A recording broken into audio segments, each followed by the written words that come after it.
କିନ୍ତୁ ବହୁତ ଫ୍ରି ହେଇଗଲାଣି। ମେସିନ୍ ବି free ହେଇଗଲାଣି। ମେସିନ୍ ବି ଫ୍ରି, ମୁଁ ବି ବହୁତ ଭଲ ଲାଗୁଛି ଏବଂ ଆଉ କିଛି ଅସୁବିଧା ନାହିଁ, ବର୍ତ୍ତମାନ ସବୁ ଠିକ ଠାକ ଚାଲିଛି। ସବୁ ଠିକ ଠାକ ଚାଲିଛି, ଆପଣ ମାନେ ଦେଖି ପାରୁଛନ୍ତି। ଭାଇ ଆପଣଙ୍କ ନାଁଟା ଟିକେ ଭିଉସଙ୍କୁ କହିଦେବେ। ମୋ ନାଁଟା କାସିମ। ଆଚ୍ଛା, ଆମେ ওই ଯୋଉ ଲୋକେସନରେ ଆସି ପହଞ୍ଚୁ, ଏଟା କୋଉ ଲୋକେସନ ରହିବ? ଭୁବନେଶ୍ୱର ଝାଡ଼ପଡ଼ାରେ। ଭୁବନେଶ୍ୱର ଝାରପଡ଼ାରେ। ଆଜ୍ଞା।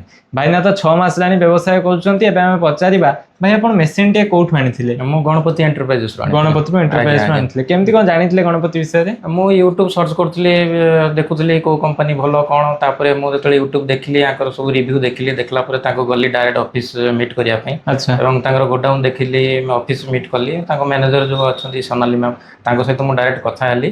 କଥା ହେଲା ପରେ ସବୁ ଠିକ ଠାକ ଲାଗିଲା ଏବଂ ମୁଁ ଭରସା ଯୋଗ୍ୟ ପୁରା। ଭରସା ଯୋଗ୍ୟ। ଆଜ୍ଞା ଆଜ୍ଞା, 6 ମାସ ହେଲାଣି ପୁରା ରେଡି ତ? ପୁରା ରେଡି।